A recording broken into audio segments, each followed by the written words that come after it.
1 अक्टूबर को जम्मू कश्मीर में तीसरे और आखिरी चरण की वोटिंग पूरी कर ली गई है, जिसमें वहां की जनता ने जमकर भागीदारी दिखाई और वोट भी किया। इस आखिरी चरण में कुल 40 सीटों पर 66% से ज्यादा वोट डाले गए और इसी के साथ ही जम्मू कश्मीर में कुल 90 सीटों पर वोटिंग का काम पूरा हो गया। तीसरे चरण की वोटिंग में पहले और दूसरे चरण से कहीं ज्यादा वोट पड़े थे। वोटों की गिनती का काम 8 अक्टूबर से शुरू होगा, जिसे लेकर अब सभी दलों की निगाहें जम गई हैं। वोटों की गिनती के साथ ही ये बात भी साफ हो जाएगी कि जम्मू में किसकी सरकार बन रही है और वहां का नया सीएम कौन बन रहा है। जम्मू कश्मीर के तीसरे चरण की वोटिंग में 40 सीटों में से जम्मू की 24 और कश्मीर की 16 सीटें शामिल थी। जम्मू कश्मीर में तीसरे चरण के चुनाव में किसी भी तरह की किसी अप्रिय घटना की जानकारी नहीं मिली, लेकिन पीडीपी चीफ महबूबा मुफ्ती ने इतना जरूर कहा कि बीजेपी के द्वारा कई बूथों पर मतदान को धीमा करने की कोशिश जारी रही।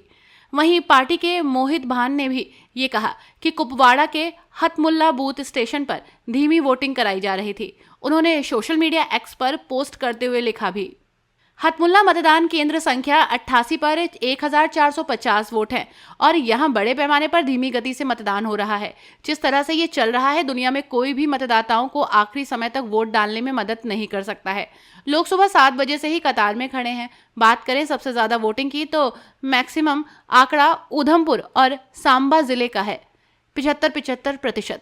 इसके साथ ही कठुआ में 73%, जम्मू में 70%, बांदीपुरा में 66%, कुपवाड़ा में 65% और बारामूला में सबसे कम 58% रहा।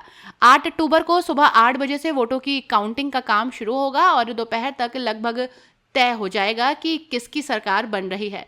इस इलेक्शन में इंडिया गठबंधन की तरफ से लगभग 2/3 से ज्यादा सीटें जीतने का दावा किया जा रहा है। अब देखना यह होगा कि इन दावों में कितनी सच्चाई होती है। मामले से जुड़ी और भी अपडेट्स के लिए देखते रहिए #भारत।